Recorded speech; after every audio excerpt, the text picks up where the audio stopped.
Welcome to online vaccination science resources for COVID-19 education. My name is Davida Smith and I'm an Associate Professor of Natural Sciences at Eugene Lang College of Liberal Arts at the New School in New York City. This presentation is the first in a series of 4 presentations aimed at introducing you to science. This particular presentation is focused on the process of science. Having observed this presentation and completed the assignments, students will be able to describe the scientific process from observations and inferences to the develop and defensive theories.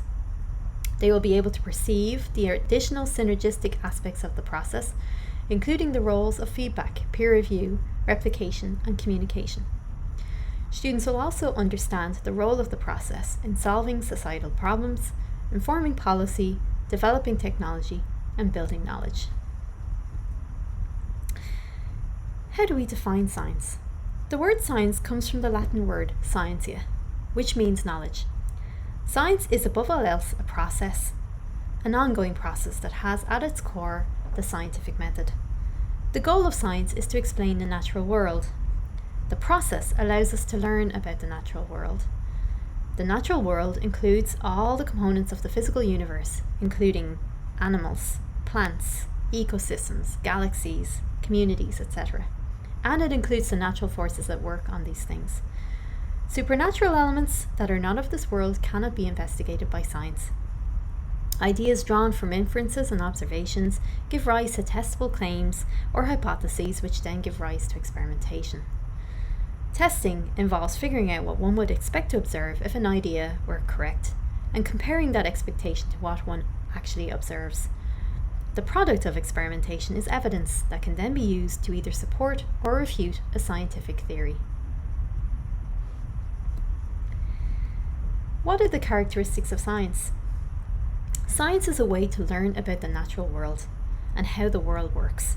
It focuses on the natural world. It is not simply a collection of facts, rather it is a path to understanding the natural world. It is ongoing.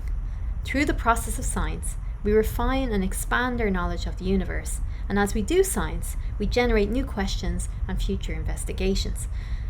Science is never finished.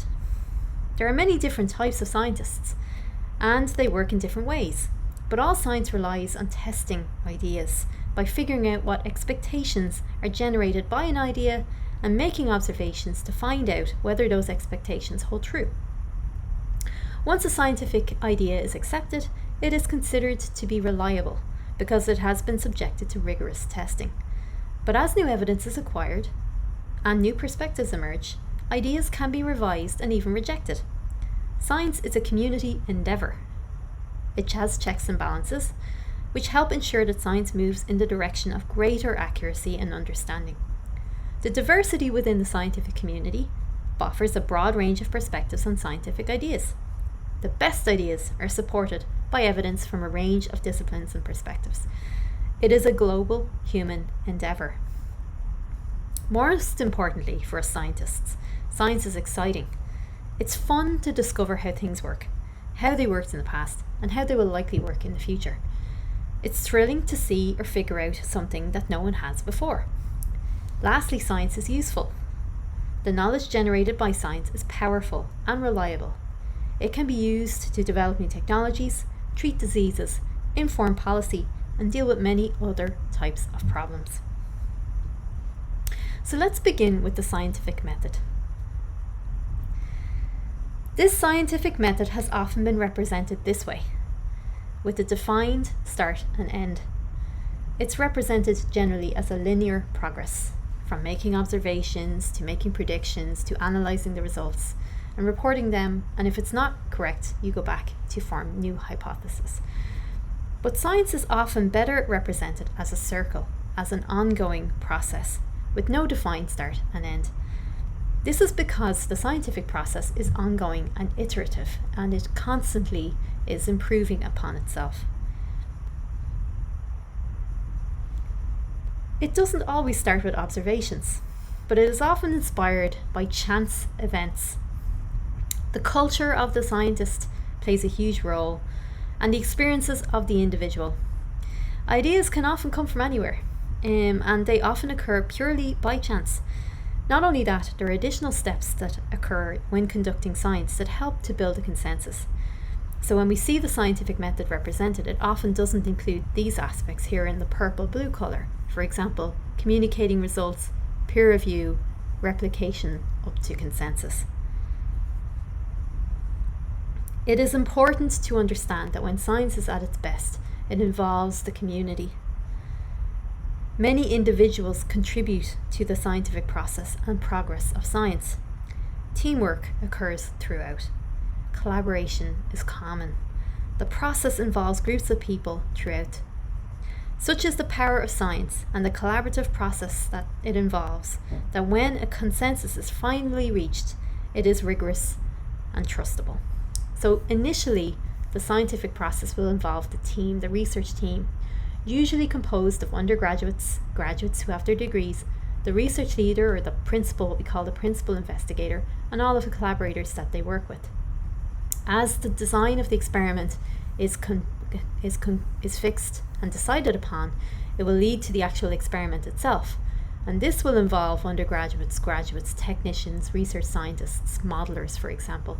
And they're all involved in the actual conduction of the science. They do the science.